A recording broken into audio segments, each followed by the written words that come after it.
بسم الله الرحمن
إن الحمد لله نحمده ونستعينه ونستغفره ونعوذ بالله من شرور أنفسنا وسيئات أعمالنا من يهده الله فلا مضل له ومن يضلله فلا هادي له أشهد أن لا إله إلا الله وحده لا شريك له وأشهد أن محمدا عبده ورسوله أما بعد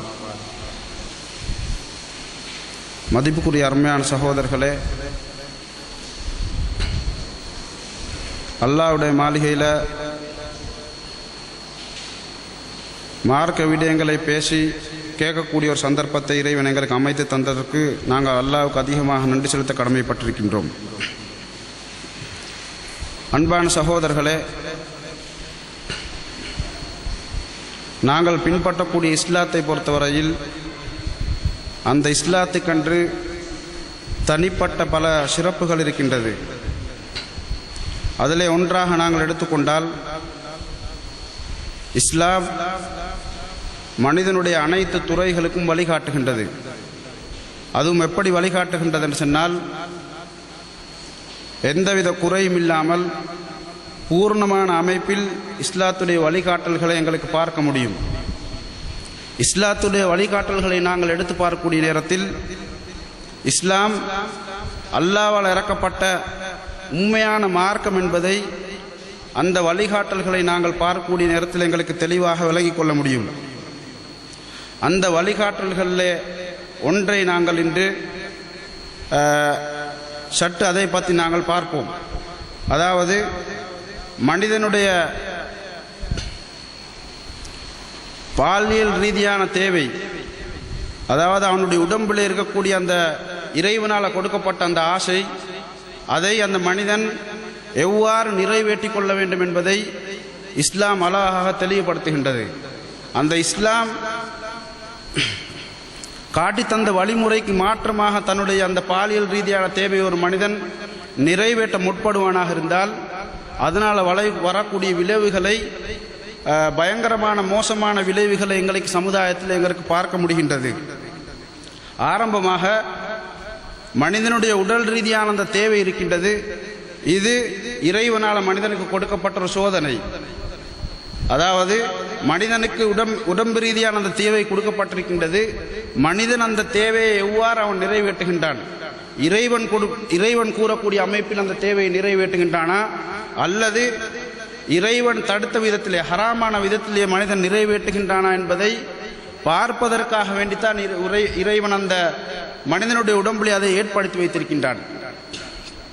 இதை அல்லாஹ் குர்ஆனில் தெளிவுபடுத்தும் பொழுது, ஸுய்யின லின்னாஸி ஹுப்பு ஷஹவாத்தி மினன் நிஸா, பெண்கள் இருந்து நாங்கள் அந்த ஆசையுடைய விருப்பத்தை மனிதருக்கு நாங்கள் அலங்காரமாக ஆக்கி வைத்திருக்கின்றோம். அதாவது இறைவனால மனிதனுடைய உடம்புக்கு அந்த உடம்பு ரீதியான அந்த தேவை மனிதனுக்கு கொடுக்கப்பட்டிருக்கின்றது. அது சோதனைக்காக வேண்டி இறைவன் கொடுத்திருப்பதாக இந்த திருவசனத்திலே அல்லாஹ் தெளிவுபடுத்துகின்றான். மனிதனுக்கு அந்த உடல் ரீதியான அந்த தேவையை கொடுத்த இறைவன், மனிதன் அதை முற்று முழுதாக அதை நிறைவேற்றக்கூடாது, அதை அவன் தவிந்து நடக்க வேண்டும் என்ற அமைப்பில் இறைவன் முற்று முழுதாக அதற்கு தடை விதிக்கவில்லை. அதை நிறைவேற்றுவதற்காக வேண்டி அல்லாஹ் அழகான ஒரு வழியை எங்களுக்கு காட்டி தந்திருக்கின்றான். சில மதங்களில் எங்களுக்கு பார்க்க முடியும், அவர்களுடைய பெரியவர்களுக்கு, அந்த மத குருமார்களுக்கு அந்த உடல் ரீதியான தேவையை நிறைவேற்றுவது அவர்களுக்கு தடை செய்யப்பட்டிருக்கின்றது. அவர்கள் ஏதோ நலவை வைத்து அவர்கள் நினைத்த சில நலவுகளை வைத்து அவர்கள் அதை தடுத்து கொண்டிருக்கின்றார்கள். ஆனால் இஸ்லாத்தை பொறுத்தவரையில் ஒரு மனிதன் எவ்வளோ பெரிய ஆன்மீகத்தில் அவன் முந்தியவனாக இருந்தாலும் சரி, ஆன்மீகத்திலே பெரிய அந்தஸ்தை அடைந்தவனாக இருந்தாலும் சரி, அவனுக்கு இந்த உடல் ரீதியான தேவையை நிறைவேற்றுவதற்குரிய வழியை அதை நிறைவேற்ற வேண்டும் என்பதை இஸ்லாம் அந்த மனிதனுக்கு பணிக்கின்றது என்பதை நாங்கள் ஒவ்வொருவரும் விளங்கிக் கொள்ள வேண்டும். இந்த தேவையை நிறைவேற்றுவதற்கு அவர்கள் அந்த ஏனைய மதத்தவர்கள் அவர்களுடைய தலைவர்களுக்கு தடை விதித்து வைத்திருக்கின்றார்கள். அதை நாங்கள் எடுத்து பார்க்கக்கூடிய நேரத்தில் அது நடைமுறை சாத்தியமில்லாத ஒரு விடயமாக நாங்கள் உலகத்திலே கண்டு கொண்டிருக்கின்றோம். வெளிரங்கத்திலே அவர்கள் தன்னுடைய தேவைகளை கட்டுப்படுத்தியதை போட்டிருந்தாலும் அவர்களுடைய அந்தரங்க வாழ்க்கையை நாங்கள் எடுத்து பார்க்கக்கூடிய நேரத்தில் பல அமைப்புகளிலே மோசமான தொடர்புகளை வைத்துக்கொண்டு மோசமான அமைப்பிலே நடப்பதை நாங்கள் சர்வசாதாரணமாக சமுதாயத்திலே கண்டு கொண்டிருக்கின்றோம்.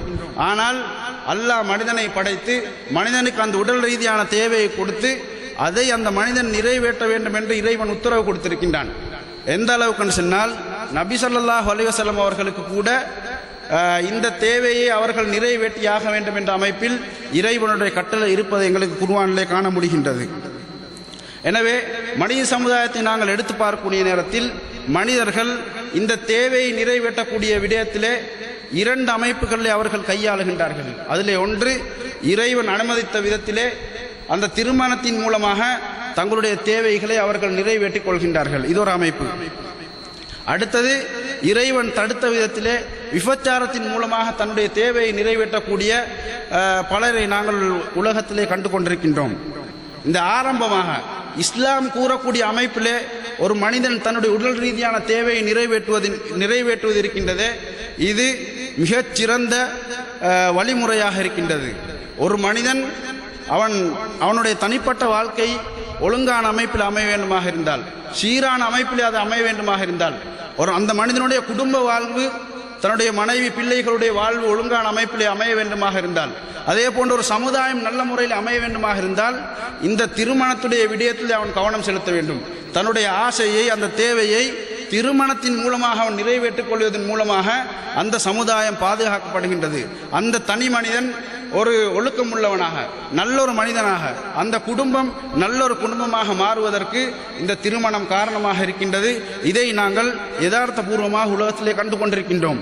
இன்னும் சிலர் தங்களுடைய தேவையை நிறைவேற்றுவதற்காக இஸ்லாம் தடுத்த விதத்திலே தன்னுடைய தேவையை நிறைவேற்றுவதற்கு அவர்கள் முற்படுகின்றார்கள். பலரை எங்களுக்கு பார்க்க முடியும். குறிப்பாக மேற்கு நாடுகளிலே அவர்கள் தங்களுடைய தேவையை நிறைவேற்றுவதற்கு அவர்கள் கையாளக்கூடிய விடயம் என்னவென்று சொன்னால் இந்த விபச்சாரமாக இருக்கின்றது. இஸ்லாம் அனுமதித்த அந்த விடயத்தை அவர்கள் விட்டுவிட்டு திருமணத்தின் மூலமாக தங்களுடைய தேவைகளை நிறைவேற்றுவதை விட்டுவிட்டு இஸ்லாம் தடுத்த விதத்திலே தன்னுடைய தேவையை நிறைவேற்றுவதை மேற்கத்திய அந்த நாடுகளை நாங்கள் அதிகமாக காணுகின்றோம். தற்போது மிகவும் கவலைக்குரிய விடயம் என்னவென்று சொன்னால், இஸ்லாத்துடைய போதனைகளை தன்னுடைய கையிலே சுமந்த முஸ்லிம் நாடுகளிலே கூட, இஸ்லாமிய நாடுகளிலே கூட இன்று அதிகமாக இந்த இஸ்லாம் தடுத்த விதத்திலே தன்னுடைய தேவைகளை நிறைவேற்றுவதற்கு அவர்கள் முற்படுவதை நாங்கள் சமுதாயத்திலே கண்டு கொண்டிருக்கின்றோம். ஆனால் மதிப்புரிய அருமையான சகோதரர்களே,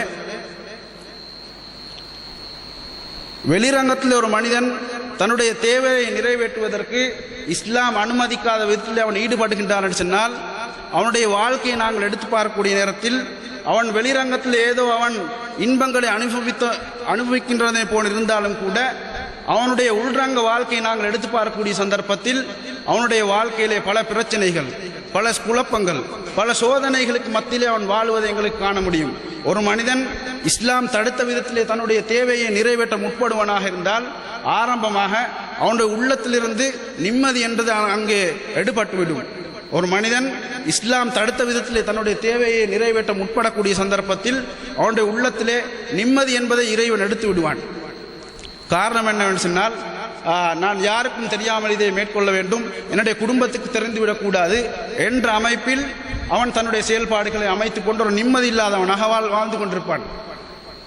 சமுதாயத்துக்கு தெரிய வரக்கூடிய சந்தர்ப்பத்தில் தன்னுடைய தலை குனிந்தவனாக சமுதாயத்திலே முகம் காட்ட முடியாத நிலைமைக்கு அவன் தள்ளப்படுவதை நாங்கள் சமுதாயத்திலே கண்டு கொண்டிருக்கின்றோம். அடுத்தது அந்த மனிதனின் மூலமாக மனித சமுதாயத்துக்கோ அல்லது அவனுக்கோ அல்லது தன்னுடைய குடும்பத்துக்கோ நலவு வருவதை விட கெடுதிகள் அந்த மனிதனின் மூலமாக அதிகமாக வரக்கூடியதாக இருக்கும். அன்பான சகோதரர்களே, அல்லாஹ் ஒரு விடயத்தை தடுக்கின்றான் சொன்னால் நிச்சயமாக அதிலே முழு மனித சமுதாயத்துக்கும் அதே போன்று தனிப்பட்ட ரீதியிலையும் அல்லாஹ் ஒரு விடயத்தை தடுப்பானாக இருந்தால் அந்த விடயத்திலே அந்த மனிதனுடைய வாழ்வுக்கும் அதே போன்று தன்னுடைய குடும்பத்துக்கும் சமுதாயத்துக்கும் பல சீர்கேடுகளும் பல மோசமான விலைகளும் இருக்கின்றது என்பதை நாங்கள் ஒவ்வொருவரும் விலகிக் கொள்ள வேண்டும். ஒரு மனிதன் விபச்சாரத்தில் ஈடுபடக்கூடிய சந்தர்ப்பத்தில் அவனுடைய வாழ்க்கையிலே பல பிரச்சனைகளுக்கு அவன் முகம் கொடுக்கின்றான். அண்மையிலே நடந்த ஒரு சம்பவம் பத்திரிகையில் கூட அது பிரசுரிக்கப்பட்டது. எப்படி என்று சொன்னால், ஒரு மனிதன் திருமணம் முடித்தவன் தன்னுடைய குடும்பத்துடன் வாழ்ந்து கொண்டிருக்கின்றான். அவன் ஏதோ ஒரு கஷ்டத்துக்காக வேண்டி அவன் வெளிநாடு செல்கின்றான். இந்த சந்தர்ப்பத்தில் அந்த மனைவி என்ன செய்கின்றார், இன்னொரு ஆணுடன் தொடர்பாகி இவர்களுக்கு மத்தியில் அங்கே வாழ்க்கை நடக்கின்றது.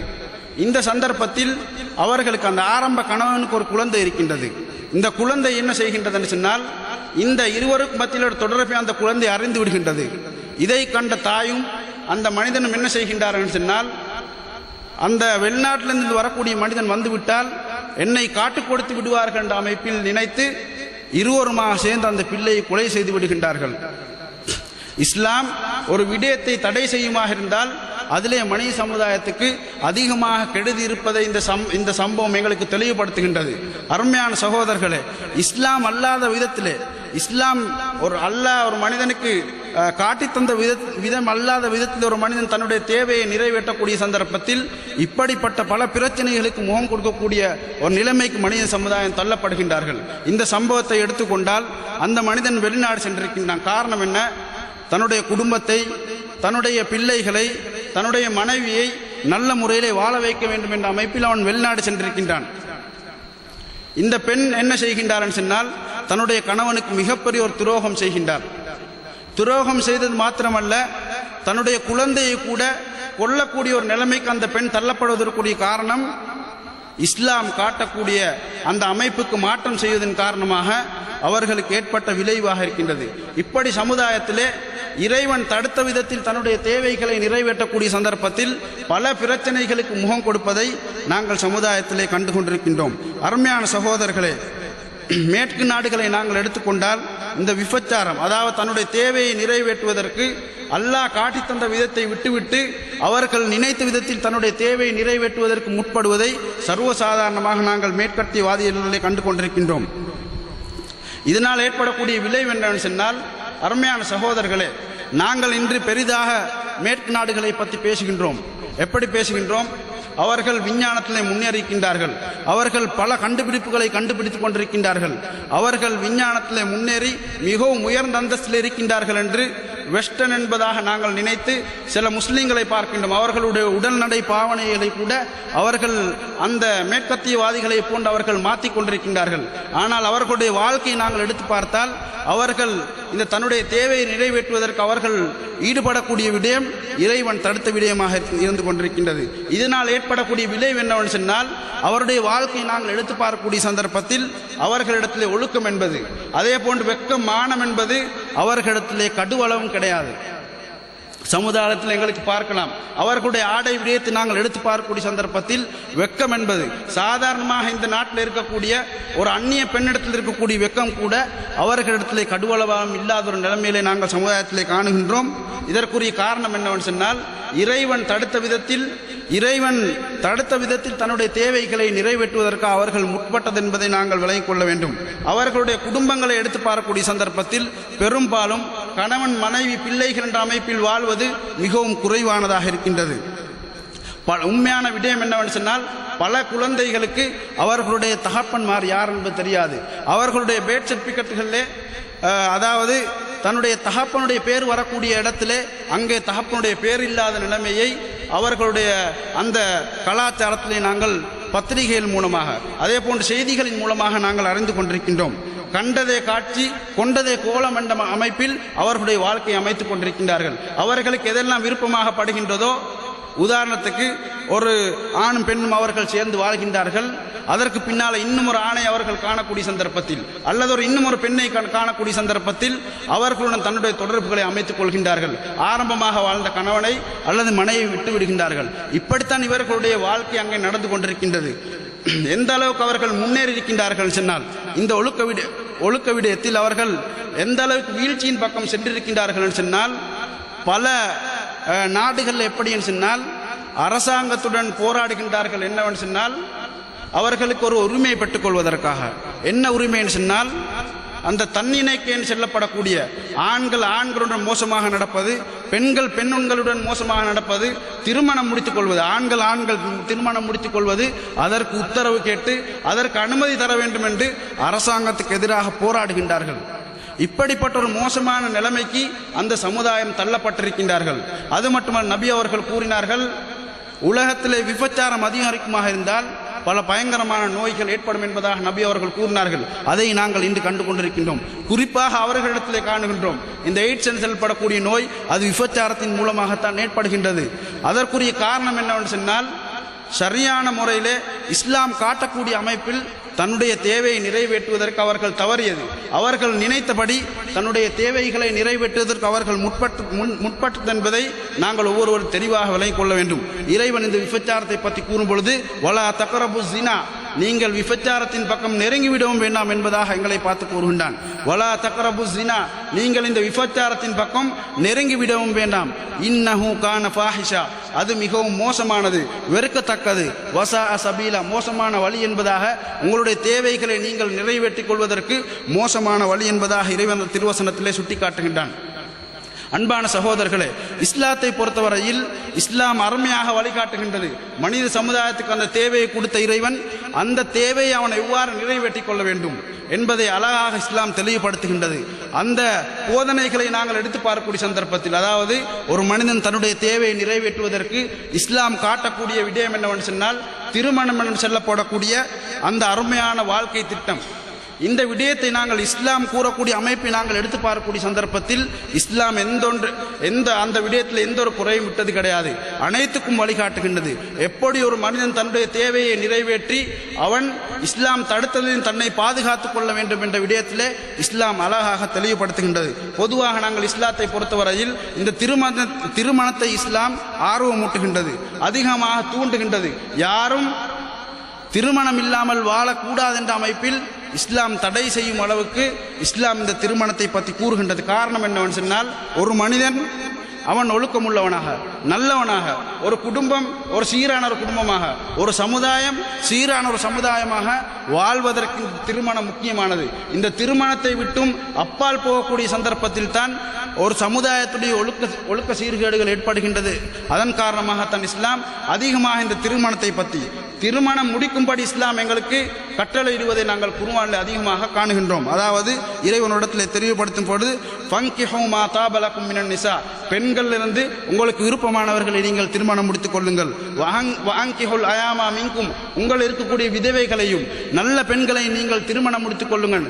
ஈயகூனு ஃபுகரா யுக்னிஹிமுல்லாஹு மின் ஃபضலி, நீங்கள் ஏழையாக இருந்தால் அல்லாஹ் உங்களுக்கு வசதி வாய்ப்பை தருவான் என்ற அமைப்பில் இறைவன் கூறக்கூடிய, அதாவது திருமணத்தின் பக்கம் இறைவன் தூண்டக்கூடிய விடயத்தை எங்களுக்கு இந்த திருவசனங்களின் மூலமாக எங்களுக்கு விளங்கிக் கொள்ள முடியும். நபி அவர்கள் கூட பல ஹதீஸ்களில் இந்த திருமணத்தை பற்றி கூறியிருக்கின்றார்கள். ஒரு ஹதீஸில், தஸவ்வதுல் வதூதல் வலூத், நீங்கள் அதிகமாக பிள்ளைகளை பெற்றெடுக்கக்கூடிய, அதிகமாக அன்பு காட்டக்கூடிய பெண்களை நீங்கள் திருமணம் முடித்துக் கொள்ளுங்கள். மறுமையிலே நான் அதிகமான சமுதாயம் உள்ளவர்களாக நான் அங்கே நான் காட்டிக்கொள்வதற்காக நீங்கள் இப்படி செய்து கொள்ளுங்கள் என்ற அமைப்பில் நபி ஸல்லல்லாஹு அலைஹி வஸல்லம் அவர்கள் ஆர்வமூட்டுகின்றார்கள். இன்னும் ஒரு ஹதீஸிலே நபி அவர்கள், யா மஅஷர் ஷபாப், வாலிபர்களே, மனிஸ்ததா மின்குமுல் பாஅத ஃபல்யதஸவ்வஜ், உங்களிலே யார் திருமணத்துக்கு வசதி வாய்ப்பு, உடல் ரீதியான பொருளாதார ரீதியான வசதி வாய்ப்பு உங்களில் யாருக்கு இருக்கின்றதோ ஃபல்யதஸவ்வஜ், அவர்கள் திருமணம் முடித்துக் கொள்ளட்டும். ஃபைன்னஹு ஆதுலில் பஸர், அந்த திருமணம் இருக்கின்றதே உங்களுடைய பார்வையை மிகவும் தாழ்த்தக்கூடியது. இறைவன் தடுத்தவைகளை பார்ப்பதற்கு அது தடையாக இருக்கும். உங்களுடைய பார்வைகளை அது தாழ்த்திவிடும். வாஹ்சனுல் ஃபர்ஜ், உங்களுடைய அஃபங்களை அது பாதுகாக்கக்கூடியது என்பதாக நபி அவர்கள் கூறிவிட்டு, யாருக்கு அதற்கு சக்தி இல்லையோ அவர்கள் நோன்பு பிடித்துக் கொள்ளட்டும், நோன்பு பிடித்து கொண்டு தன்னுடைய ஆசைகளை கட்டுப்படுத்திக் கொள்ளட்டும், மோசமான வழியிலே அவர்கள் சென்றுவிடக்கூடாது என்பதாக நபி ஸல்லல்லாஹு அலைஹி வஸல்லம் அவர்கள் இந்த ஹதீஸிலே தெளிவுபடுத்துகின்றார்கள். இந்த ஹதீஸை நாங்கள் எடுத்து பார்க்கக்கூடிய சந்தர்ப்பத்தில் இந்த ஹதீஸிலே நபி அவர்கள் வாலிபர்களை பார்த்து கூறுகின்றார்கள். எவர்களெல்லாம் வாலிப வயதை அடைந்து அதற்குரிய வசதி வாய்ப்பு இருந்தும் அவர்கள் அந்த திருமணத்தை பிற்படுத்தக்கூடாது என்பதை நபி அவர்கள் இந்த ஹதீஸில் எங்களுக்கு தெளிவுபடுத்துகின்றார்கள். எங்களுடைய ஊரில் இப்படித்தான் இத்தனை வயதாயின் பின்னால் தான் திருமணம் முடிப்பார்கள், எனவே நாங்களும் இப்படித்தான் திருமணம் முடிப்போம் என்று சொல்வது இது இஸ்லாத்துக்கு மாற்றமானது என்பதை நாங்கள் ஒவ்வொருவரும் தெளிவாக விளங்கிக் கொள்ள வேண்டும். அப்படி நாங்கள் நடப்போமாக இருந்தால் நாங்கள் இஸ்லாத்துக்கு முரணாக நடக்கின்றோம். எப்போது ஒரு மனிதனுக்கு வசதி வாய்ப்பு வாலிபத்தை அடைந்து வசதி வாய்ப்பிருந்தும் இதை அவன் பிற்படுத்துவானாக இருந்தால், ஒரு சமுதாயம் பிற்படுத்துவார்களாக இருந்தால் அவர்களுக்கு மத்தியிலே பாவ காரியங்கள், குறிப்பாக விபச்சாரங்கள் அதிகமாக நடப்பதற்கு அது காரணமாக இருக்கும். எனவே நபி அவர்கள் மிக முக்கியமான ஒரு விடயத்தை கூறுகின்றார்கள்.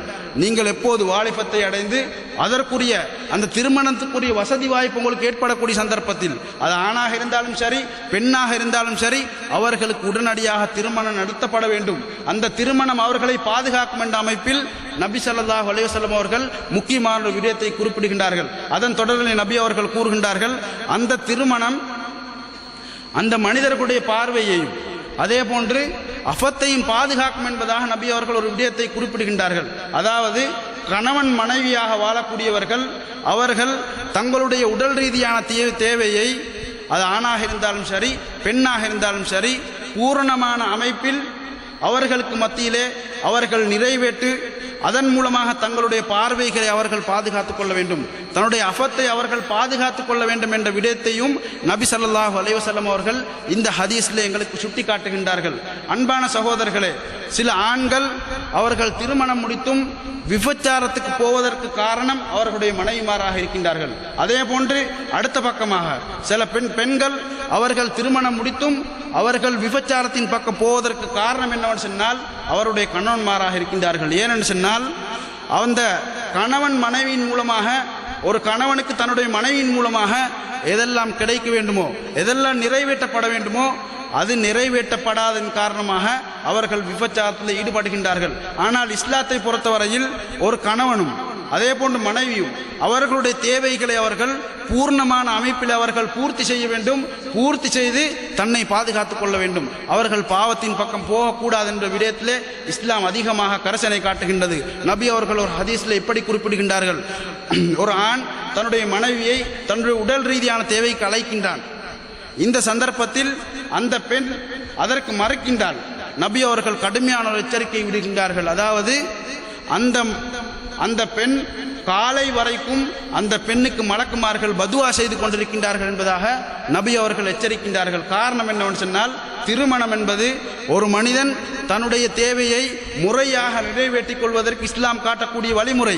இதற்கு தடையாக ஒரு ஆணோ பெண்ணோ இருப்பார்களா என்றால் அதை இஸ்லாம் மிகவும் வன்மையாக கண்டிக்கின்றது.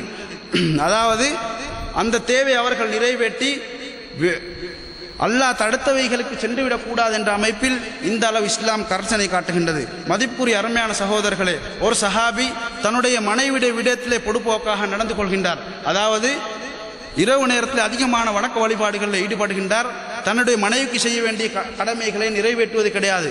இதை பார்த்து இன்னொரு சஹாபி அதை கண்டிக்கின்றார். அதாவது நீங்கள் இப்படி நடக்கக்கூடாது, உங்களுடைய மனைவிக்குரிய கடமைகளை நீங்கள் நிறைவேற்ற வேண்டும் என்ற அமைப்பில் அந்த சஹாபி அந்த மனிதரை அடுத்த சஹாபியை கண்டிக்கின்றார்.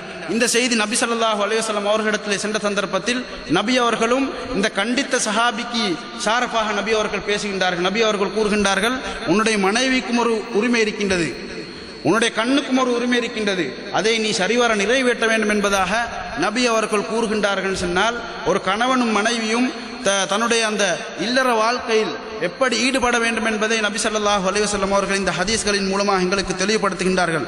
இறைவன் தன்னுடைய திருமறையில் ஒரு இடத்துல இப்படி குறிப்பிடுகின்றான், ஹுன்ன லிபாசுல் லக்கும் வ அன்தும் லிபாசுல் லஹுன்ன. அந்த பெண்கள் உங்களுக்கு ஆடையை போன்றவர்கள், நீங்கள் அவர்களுக்கு ஆடையை போன்றவர்கள். ஒரு மனிதன் தன்னுடைய ஆடையின் மூலமாக தன்னுடைய மானத்தை பாதுகாத்துக் கொள்கின்றான். அதே போன்று ஒரு கணவன் தன்னுடைய மனைவியின் மூலமாக அந்த தேவைகளை நிறைவேற்றி தன்னுடைய மானத்தை பாதுகாத்துக் கொள்ள வேண்டும் என்ற அமைப்பில் இறைவன் இந்த திருவசனத்தில் எங்களுக்கு அழகாக தெளிவுபடுத்துகின்றான். இஸ்லாத்துடைய போதனைகள் இப்படித்தான். அதாவது இஸ்லாம் ஒரு விடயத்திலே எல்லா விடயங்களுக்கும் இஸ்லாம் வழிகாட்டுகின்றது, அதுவும் பூர்த்தியாக வழிகாட்டுகின்றது என்பதை இந்த திருவசனங்களின் மூலமாக நாங்கள் விளங்கிக் கொள்ள வேண்டும். அடுத்ததாக, ஒரு மனிதன் தன்னுடைய தேவையை நிறைவேற்றுவதை இஸ்லாம் ஒரு இபாதத்தாக கருதுகின்றது. காரணம் என்னவென்று சொன்னால், தன்னுடைய தேவையை அந்த முறையாக திருமணத்தின் மூலமாக நிறைவேற்றி அவன் ஹராத்தின் பக்கம் சென்றுவிடக்கூடாது. அந்த இஸ்லாம் காட்டக்கூடிய அமைப்பில் அவன் நிறைவேற்ற வேண்டும் என்ற அமைப்பில் இஸ்லாம் தூண்டுகின்றது. ஒரு சந்தர்ப்பத்தில் நபி ஸல்லல்லாஹு அலைஹி வஸல்லம் அவர்கள், நீங்கள் லா இலாஹ இல்லல்லாஹ் கூறுவது, சுப்ஹானல்லாஹ் கூறுவது, அதே போல் அல்ஹம்துலில்லாஹ் கூறுவது, இவைகள் எல்லாம் சதகா என்பதாக நபி அவர்கள் கூறிவிட்டு, வஃபி புத்இ அஹதிக்கும் சதகா, நபி அவர்கள் கூறுகின்றார்கள், உங்களில் ஒருவர் தன்னுடைய மனைவியுடன் தன்னுடைய தேவையை நிறைவேற்றிக் கொள்கின்றார், இதுவும் சதகா என்பதாக நபி அவர்கள் கூறக்கூடிய சந்தர்ப்பத்தில் சஹாபாக்கள் கேட்கின்றார்கள், யா ரசூலல்லாஹ், எங்களில் ஒருவர் தன்னுடைய ஆசையை நிறைவேற்றுவதற்காக அவர் மனைவியுடன் ஒன்று போடுகின்றார், இதுவும் சதகாவா என்பதாக கேட்கின்றார். அந்த சந்தர்ப்பத்தில் நபி அவர்கள் கூறுகின்றார்கள், இதே மனிதன் அவன் பாவத்தில் ஈடுபடுவானாக இருந்தால் அதற்கு அவனுக்கு பாவம் கிடைக்குமா என்று கேட்டுவிட்டு ஆம் என்று கூறக்கூடிய சந்தர்ப்பத்தில் அதே போன்றுதான் அந்த மனிதனுக்கு நன்மை கிடைக்கும் என்ற அமைப்பில் நபி ஸல்லல்லாஹு அலைஹி வஸல்லம் அவர்கள் இதை ஆர்வமூட்டிருக்கின்றார்கள். அதே போன்று அடுத்ததாக, எவர்களெல்லாம் திருமணம் முடிக்க முடியாது, நாங்கள் பிரம்மச்சாரியாக வாழ்வோம், எங்களுடைய ஆன்மீகத்துக்கு தடையாக இருக்கின்றது என்ற அமைப்பில் ஒரு மனிதன் ஒதுங்குவானாக இருந்தால் அது இஸ்லாம் கண்டிக்கின்றது. அவர்கள் இஸ்லாத்தை விட்டும் தூரமானவர்கள் என்ற அமைப்பில் இஸ்லாம் அதை கண்டிக்கின்றது என்பதை நாங்கள் ஒவ்வொருவரும் விளங்கிக் கொள்ள வேண்டும். ஒரு சந்தர்ப்பத்தில் சில சஹாபாக்கள் வந்து, நாங்கள் இப்படி எல்லாம் செய்வோம், அதாவது நாங்கள் இரவில் தூங்க மாட்டோம், நாங்கள் தொடர்ந்து வணங்குவோம், அதே போன்று நாங்கள் நோன்பு பிடிப்போம், நாங்கள் நோன்புவை விடவே மாட்டோம், நாங்கள் பெண்களை விட்டு ஓரமாகி நாங்கள் வணக்க வழிபாடுகளில் ஈடுபடுவோம் என்ற அமைப்பில் நபி ஸல்லல்லாஹு அலைஹி வஸல்லம் அவர்களை மனைமாரத்தில் வந்து கூறுகின்றார்கள். அந்த சந்தர்ப்பத்தில் நபி ஸல்லல்லாஹு அலைஹி வஸல்லம் அவர்கள் வந்து கூறுகின்றார்கள், யாரெல்லாம் நபி அவர்கள் கூறுகின்றார்கள், நான் அல்லாஹ்வுக்கு மிகவும் உங்களை விட பயந்து நடக்கூடியவன், நான் நோன்பு பிடிக்கின்றேன், நோன்பை விட்டு நடக்கின்றேன், அதே போன்று இரவிலே தொழுகின்றேன், நான் உறங்குகின்றேன், அதாவது திருமணம் முடித்திருக்கின்றேன் என்பதாக நபி ஸல்லல்லாஹு அலைஹி வஸல்லம் அவர்கள் கூறிவிட்டு ஒரு விடயத்தை குறிப்பிடுகின்றார்கள், யார் என்னுடைய சுன்னாக்களை, என்னுடைய இந்த வழிமுறைகளை புறக்கணிக்கின்றார்களோ அவர்கள் எம்மை சேர்ந்தவர்கள் இல்லை என்று நபி ஸல்லல்லாஹு அலைஹி வஸல்லம் அவர்கள் குறிப்பிடுகின்றார்கள்.